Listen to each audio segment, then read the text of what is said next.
नमस्कार मित्रमैत्रिणींनो, माझ्या यूट्यूब चॅनलमध्ये तुमचं स्वागत आहे.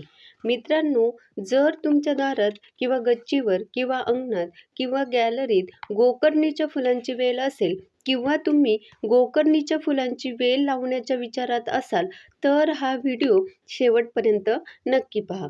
खरं तर झाडं ही फक्त पर्यावरण शुद्ध करत नाही, तर त्याचा आपल्या जीवनावर खोल परिणाम होत असतो.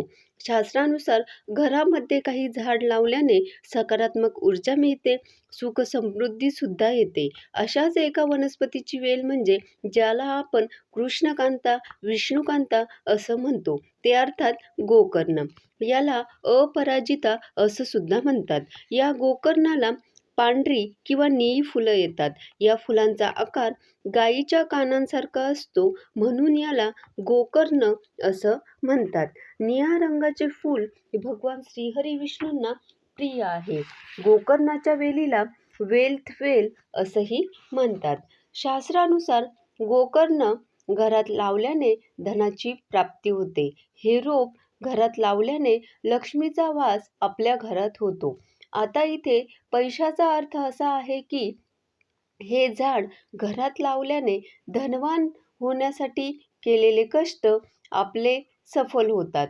निळ्या रंगाची गोकर्णाची वेल वाढली की घरात समृद्धी येते असं मानलं जातं.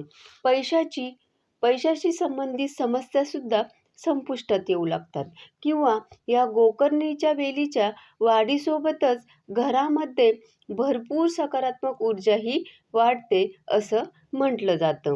शनिदेवांच्या पूजेमध्ये निळी गोकर्णाची फुलं अर्पण केल्यास शनिदेव प्रसन्न होतात. आता ज्याच्या कुंडलीत 7.5 चालू असेल किंवा ज्यांना शनी दोष असेल, त्यांनी शनिदेवांना दर शनिवारी गोकर्णाची निळी फुलं अर्पण करावीत. त्यामुळे त्यांना जो काही त्रास होत असेल त्याला नक्कीच आराम पडेल.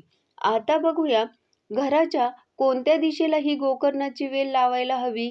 घराच्या ईशान्य कोपऱ्यात अर्थात उत्तर आणि पूर्व यांच्यामधील दिशा, या दिशेला निळ्या गोकर्णाची वेल लावल्यास त्याचे शुभ परिणाम मिळतात. या दिशेला ईश्वराचा वास असतो असं म्हणतात. कोणत्या दिवशी लावायला हवी? अर्थातच याला विष्णुप्रिया असं म्हटलं जातं.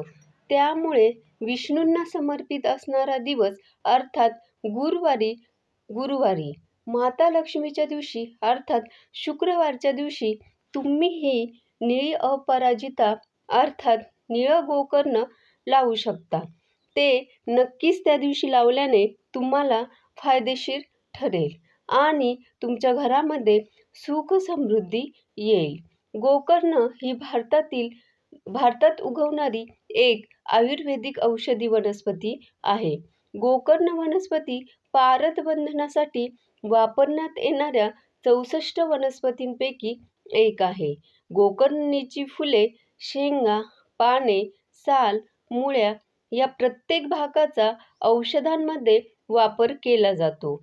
सर्दी, खोकला, ताप, दमा या सगळ्या विकारांवर गोकर्ण औषधी आहे. तसेच त्वचा विकार आणि रक्त शुद्धीकरणासाठी देखील गोकर्णाचा वापर केला जातो. धन्यवाद.